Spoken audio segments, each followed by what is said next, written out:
Hello, fine-feathered friends. I am Quix, and I am a Zillennial.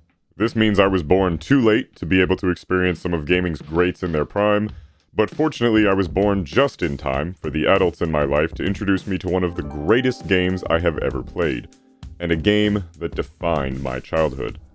Diablo 2. From the time I was old enough to use a mouse and keyboard, I was staying up late with my dad slaying demons and hoarding loot. And even going into high school, I would carry with me an old Dell laptop running Windows 7, simply because newer machines couldn't run the game.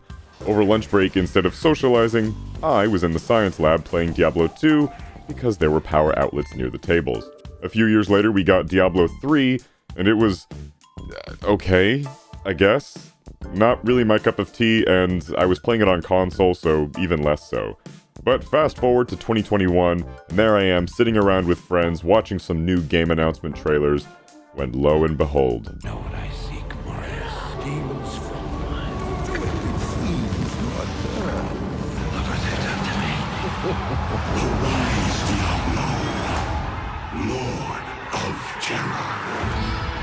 Like a tsunami of nostalgia, I was playing Diablo 2 again, and my early 2000s childhood addiction was finally back. But this time, with stunning visuals, easier multiplayer, and all the bells and whistles that come with modern gaming. 2 years later, Diablo 4 launched, and I was hyped. I was ready. I was hopeful. I was... fucking disappointed. Convoluted skill trees, boring and uninteresting story and quest progression, extremely overcomplicated stats, character progression that gets reset every few months in a fucking season pass, and to top it all off, shady marketing practices like dark patterns that scam players out of their time and money. But all that got me thinking, you know what I haven't played? A game that was released the same year I was born?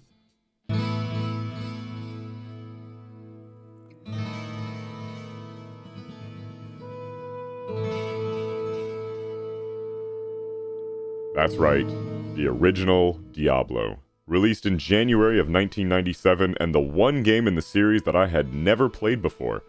Well, that and Diablo Immortal, but we don't count that one. After all these years, it was time that I finally went back to see where it all started, which is why Diablo has become the next item on my gaming bucket list. Starting out in Diablo is pretty simple, and the very first thing I will praise it for is how quickly things just start.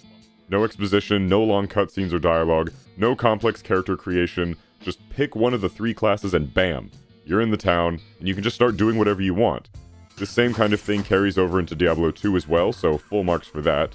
I chose the warrior class because 1, it's the easiest for a new player, 2, it's the canonical hero of the first game, and 3, because I'm the kind of basic bitch who plays human fighter. Rather than narrate every little decision I made along the way for this playthrough, I instead want to highlight some of the first impressions I got playing this game for the first time 27 years after its release, as well as how it compares to some other games, and I'll have footage you're seeing now in the background to showcase my progression from start to finish. Right off the bat, things in Diablo are really slow, and that is not a bad thing.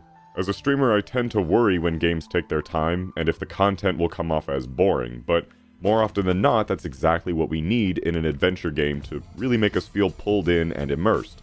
It's worth remembering that this game released in an era where the focus was on a lasting experience and an immersive, scary environment, rather than milking every femtosecond of time from players and extending the life cycle of a game with season passes and cosmetics and fucking gimmicks that force players to never stop the endless stream of visual noise. This game comes from a time when walking through quiet, eerie corridors and the sight of even a small group of skeletons was intense and honestly fraught with danger.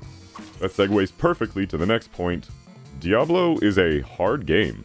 I don't mean hard to pick up and understand. There's only like 4 stats in the entire game, 3 elements, and a handful of different enemy types. It's intuitive, because games back then had to be. It's a tight package where even players who aren't game literate could pick it up and figure it out after a while. No, what I mean is it's hard in the sense that each encounter could be lethal to your character.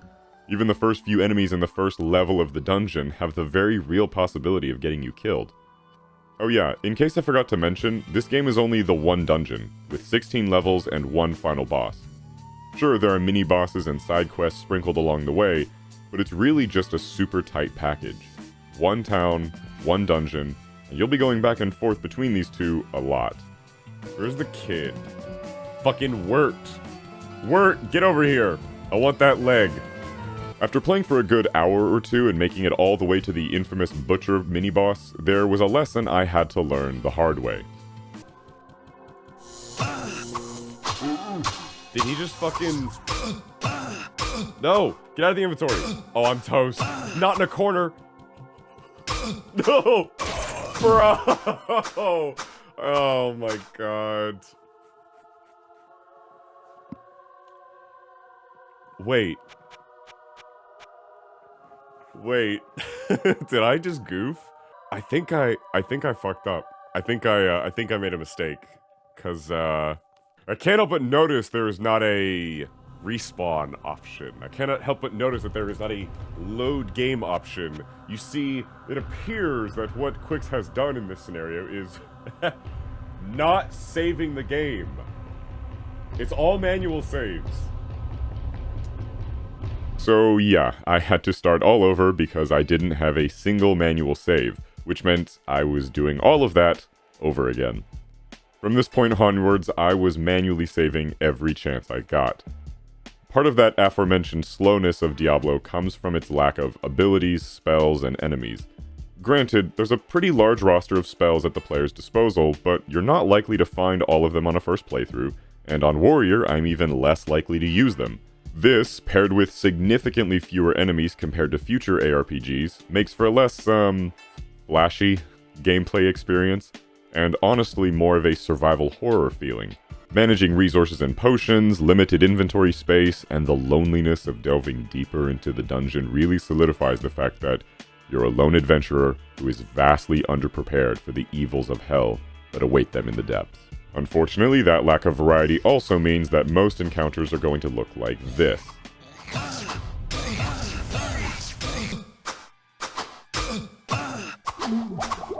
But I mean, in 1997, this was a peak of game design.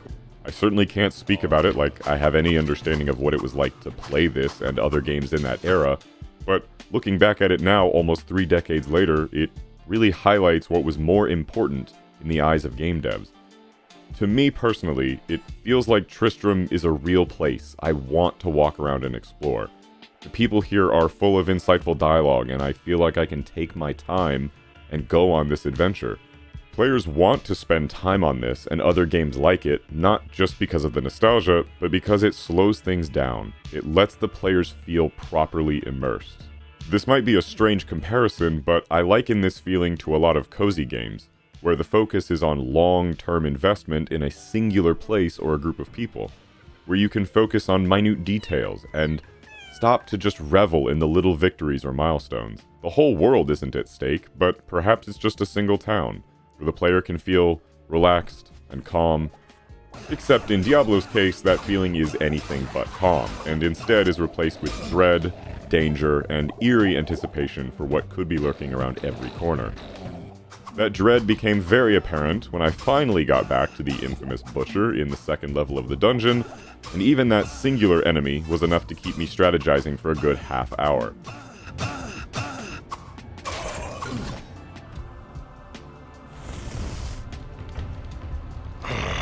Fresh meat.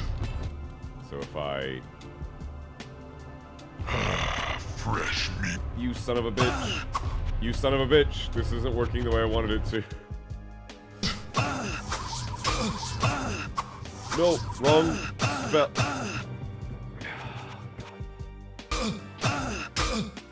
Holy shit, he attacks so fast!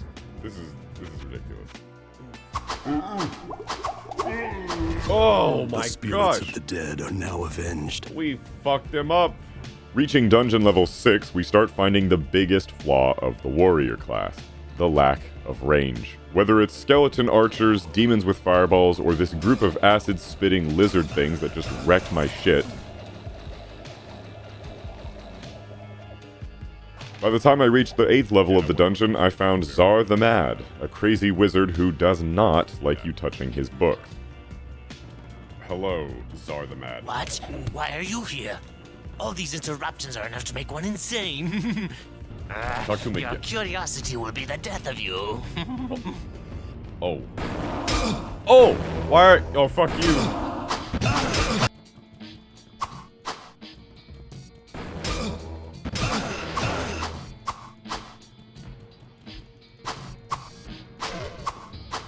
Do I just have him stun locked here? What the hell?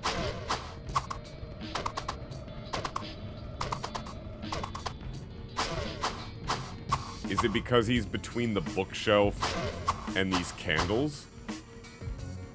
There's a certain strategy the wiki lists and I found. I'm sorry, did I break your concentration? He dropped some armor that I ended up wearing damn near to the end of the game. Damn. Okay.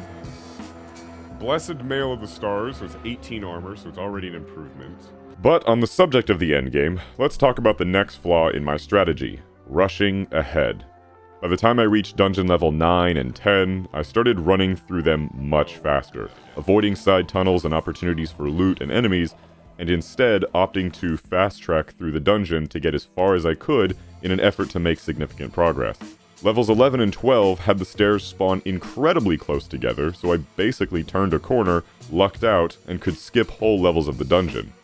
It's worth noting that at this point my character was only level 18, and for context, most guides I was finding for this game recommended fighting Diablo when their character is somewhere in the mid-20s. Dungeon level 13 was the start of the endgame levels, as the architecture gave way to hellish bone walls and the nightmarish screams of the damned echoing through the chambers. Luckily, these levels were incredibly small by comparison, and the stairs leading down to 14, then 15, were back-to-back right next to each other. Feeling a bit overconfident, I delved deeper and deeper, starting to wonder if speedrunning to the final 16th level was even a good idea. Like, I'm literally getting stun locked. We see this, right? Like, I actually can't get out of this. This is so ass. How to prevent getting stun locked in Diablo. Oh, I'm surrounded, son of a bitch. Oh, I might die here. No, I saw that coming. Yeah, it was not a good idea. Tail between my legs, I was forced to accept I would have to backtrack through the levels I had skipped in search of better loot and more enemies and side quests as a source of XP. By the time my character had reached level 20, I was feeling more confident, but I knew there were still several side quests I had yet to fully explore that would yield more XP and possibly better magic items. Firstly, all the way back up on level 4, I paid a visit to our buddy Garbad. This too good for you. Very powerful.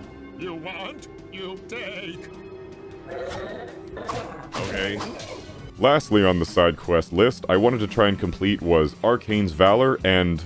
Oh, a huge, gargantuan, swollen, bloated mushroom! Arcane's Valor was a magic piece of armor found on level 5 through a series of secret pedestals, requiring these things called bloodstones. Placing these stones correctly leads to the hidden chamber, and I was able to claim the armor. The mushroom quest was easy enough and rewarded me with an elixir to increase one of my stats pretty substantially. So, after some more bartering with the local merchants and stocking up on as many potions as possible, we were finally ready to go down and face the final hurdles of the game. Lazarus on level 15, and then Diablo himself on 16. Lazarus was pretty neat, a lot of build-up and some cool visuals. I whooped his ass pretty handily though, as soon as he sat fucking still long enough. Finally, it was time for level 16. I cleared the enemies, summoned Diablo, and got to work. I'm not gonna lie though, Diablo was a bit of a pushover. I guess leveling up really does pay off. And there you have it. I had finally beaten the original Diablo after 27 years, and I could finally say that I had played the whole franchise, warts and all. It was a satisfying and memorable journey, and even if I didn't get hundreds of hours out of the game, it did exactly what it was meant to. Provide an adventure that I'll remember, even as I go back to hyper-stylized modern gaming. If I were playing this in 1997, I would probably want to know what the other two classes were like, and thus ensuring I got another few hours of enjoyment out of this fantastic game. If you have the chance, I highly encourage you to go back. Find an older game from an era that you consider to be before your time, and play it. Really give it a chance, because I bet you'll find something that pulls at the heartstrings. Be it the music, the atmosphere, the art style, even if that means the graphics are considered antiquated.